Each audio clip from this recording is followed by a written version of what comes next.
जब कोई player cricket खेलना स्टार्ट करता है तो उसे एकेडमी में इंटर करते ही ये सीखना पड़ता है कि स्टांस क्या होता है। उसके बाद फिर धीरे धीरे बेसिक्स क्या होते हैं, फ्रंट फुट क्या होता है, ड्राइव्स क्या होती हैं, इनके बारे में बात होती है। तो आज हम स्टांस के बारे में ही बात करने वाले हैं कि एक बिगिनर के लिए कैसा स्टांस होना चाहिए, कौन सा स्टांस आपके लिए सही रहेगा, कितने टाइप के स्टांस होते हैं। इन सभी टॉपिक्स के बारे में हम डिटेल में बात करने वाले हैं, इसलिए वीडियो पूरा आखिरी तक देखना। सबसे पहले मैं आप लोगों को ये बताता हूं कि अगर आप लोग बिगिनर हो तो आपके लिए कौन सा स्टांस सही रहेगा, क्योंकि जब मैंने भी क्रिकेट खेलना स्टार्ट किया था तब मैं भी बहुत कंफ्यूज था कि मुझे किस तरह का स्टांस रखना है। तो पहले मैं आप लोगों को बताता हूं।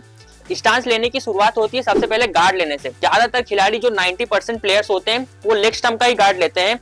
तो सिंपल इस तरह से आपको लेग स्टंप का गार्ड ले लेना है। तो मान लो अगर आपने मिडिल स्टंप का गार्ड ले लिया तो कई बार हो सकता है कि आप सफल करके आगे आ जाओ और आपका पीछे का जो स्टंप है वो दिखने लगता है। तो जब भी आप गार्ड लेते हो तो मैं यही प्रीफर करूंगा कि आप लोग लेग स्टंप का गार्ड लो।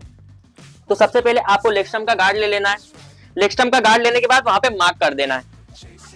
अब आपको देखना है कि आप किस स्टांस में कंफर्टेबल हो। आपने देखा होगा कि इस तरह से प्लेयर्स अपने पैर चौड़े करके खड़े हो जाते हैं और कई प्लेयर्स को आपने देखा होगा कि इस तरह से पैर बिल्कुल चिपका के खड़े रहते हैं। हो सकता है कि उनको पैर चौड़े करने में कंफर्टेबल फील होता हो सकता है उनको पैर चिपका के कंफर्टेबल फील होता हो, इसलिए वो ऐसे खड़े होते हैं। तो ये आपकी चॉइस होती है कि आपको स्टांस कैसे लेना।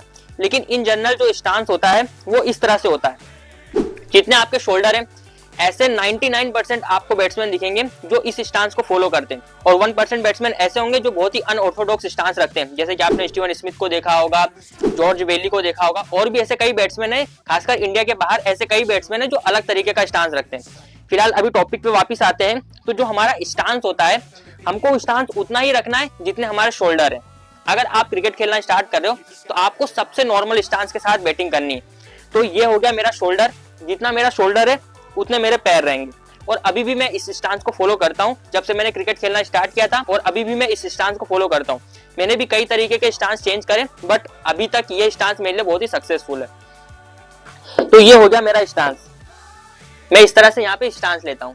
अब स्टांस में क्या होता है, आपने स्टांस तो ले लिया, लेकिन अब ये भी डाउट होता है कि क्या हमको खड़ी बॉडी रखनी चाहिए स्टांस में या फिर हमको झुक के खेलना चाहिए। तो देखो सबसे पहले मैं ये चीज बताना चाहता हूँ कि ये डिपेंड करता है कि आप किस विकेट पे बैटिंग कर रहे हो। मान लो आप सीमेंट के विकेट पे बैटिंग कर रहे हो तो फिर आप नॉर्मल इस तरह के स्टांस में खेल सकते हो, बिना झुके आप सीधे खड़े होकर खेल सकते हो, क्योंकि आपको पता है कि बॉल इवन आने वाली है। अगर टप्पा वहां पे बॉल खाएगी तो आपको पता है कि यहीं पे बॉल आएगी, नीचे नहीं जाएगी। आप जैसे सीमेंट पे बैटिंग करते हो या फिर ऐसा विकेट हो जहाँ पे इवन बॉल आ रही है, फिर तो आपको वहां पे स्टांस बिल्कुल ऐसा सीधा रखना है, कोई दिक्कत नहीं, आप इस तरह के स्टांस के साथ बैटिंग कर सकते हो। लेकिन जहां पे बॉल नीचे रह रही है, खासकर जो इंडियन विकेट्स होते हैं वहां पर बॉल नीचे रहती है, इसलिए आपने देखा होगा कि जो इंडियन बैट्समैन होते हैं वो झुककर बैटिंग करते हैं।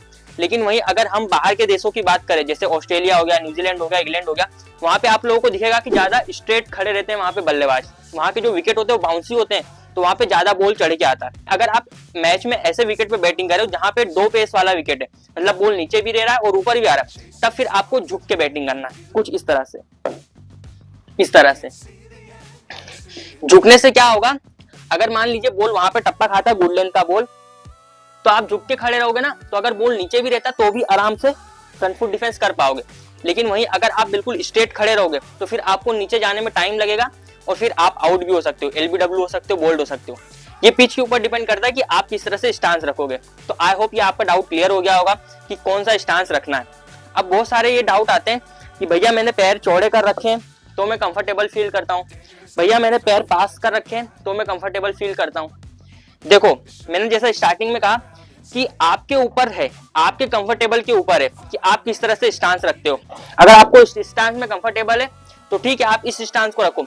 लेकिन आपको इस चीज का ध्यान रखना है कि आपने ये स्टांस ले लिया तो आप फ्रंट फुट अच्छे से खेल पा रहे हो, बैक फुट पे अच्छे से जा पा रहे हो या फिर नहीं।